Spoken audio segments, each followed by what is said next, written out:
Pregnancy symptoms, हमल ठहर जाने की अलामात कौन सी होती हैं, इस पर बहुत सारी डिटेल्ड वीडियो मेरे इस चैनल पर मौजूद हैं। लेकिन आज की वीडियो में हम बात करेंगे हमल ठहर जाने की एक बहुत ही ख़ास अलामत के बारे में, जो हमल ठहरने पर हर खातून के अंदर आती ज़रूर है, आप नोटिस करें या ना करें। जब आप प्रेग्नेंट होने के लिए कोशिश कर रही होती हैं और माहवारी आने से पहले अपने अंदर हमल ठहर जाने की अलामत को ढूंढने की कोशिश कर रही होती हैं, तो अगर आपको किसी किस्म की कोई अलामत ज़ाहिर नहीं होती तो आप डिसहार्ट हो जाती हैं। लेकिन फिर भी जहन में रखें कि ये अलामत अगर आप प्रेग्नेंट हो चुकी हैं तो आपके अंदर ज़रूर आएगी।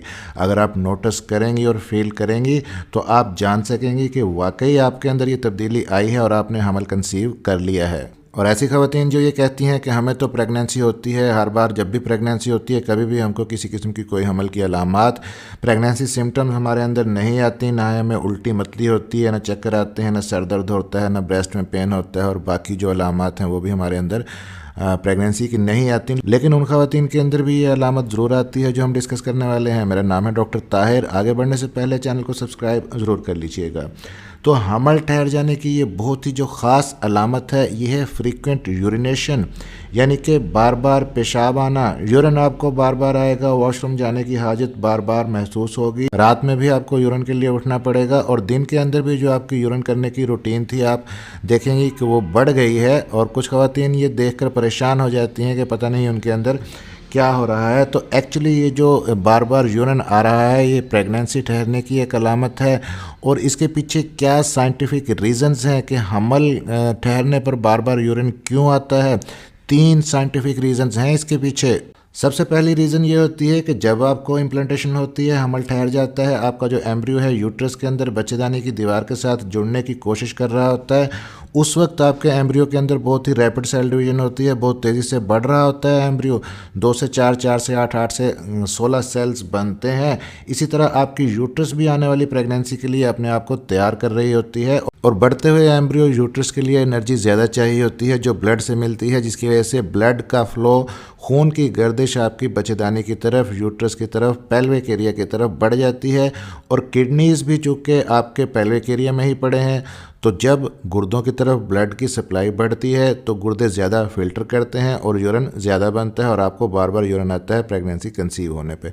अब दूसरी जो साइंटिफिक रीज़न हो सकती है बार बार यूरिन आने की प्रेगनेंसी के अंदर, कि प्रेगनेंसी जैसे ही हो जाती है तो आपको हमल के कुछ हार्मोन्स आपके बॉडी के अंदर बनना शुरू हो जाते हैं, जिनमें प्रोजेस्टेरॉन है, एचसीजी है। इन हार्मोन्स की वजह से आपकी जो यूट्रस है, जिसने आगे चलकर साइज़ में बड़े होना है और आने वाले बच्चे को जगह देनी है, वो अभी से थोड़ी थोड़ी अपनी शेप तब्दील करना शुरू कर देती है।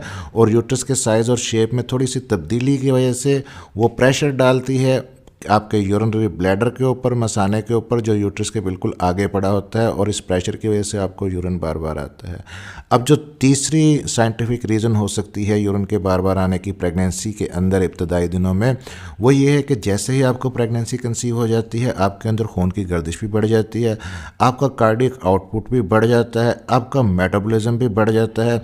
तो जब इतने सारे प्रोसेसेस आपके अंदर तेज़ हो जाते हैं तो इनको सपोर्ट करने के लिए आप ना जानते हुए भी पानी ज़्यादा पीने लगती हैं, और जब आप पानी ज़्यादा पीती हैं तो डेफिनेटली यूरिन ज़्यादा आने लगता है। तो अगर आपको कोई और अलामत फील नहीं हो रही हमल ठहरने की, लेकिन आप इस किस्म की चेंजेस अपने यूरिन की रूटीन के अंदर देखती हैं, तो केयरफुल हो जाएं।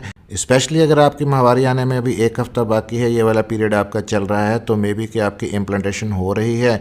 इस दौरान में आपने कुछ मिस्टेक्स को अवॉइड करना है, कुछ गलतियों से बचना है, ताकि आपकी इम्प्लांटेशन फेल ना हो जाए और आप सक्सेसफुली प्रेगनेंसी कंसीव कर लें। इस पर भी एक डिटेल्ड वीडियो मौजूद है कि किन गलतियों से आपने बचना है पीरियड आने से पहले का जो 1 हफ्ता होता है उसके दौरान। उसका लिंक मैं ऊपर आई बटन में और नीचे डिस्क्रिप्शन में दे रहा हूँ, ज़रूर देखिएगा। चैनल को सब्सक्राइब ज़रूर कर लीजिएगा और बेल नोटिफिकेशन ऑन कर लीजिएगा, ताकि डॉक्टर हेल्पिंग हेल्थ की नई आने वाली वीडियो आप तक पहुँच सके। मिलते हैं अगली किसी वीडियो में, तब तक के लिए अपना ख्याल रखिएगा।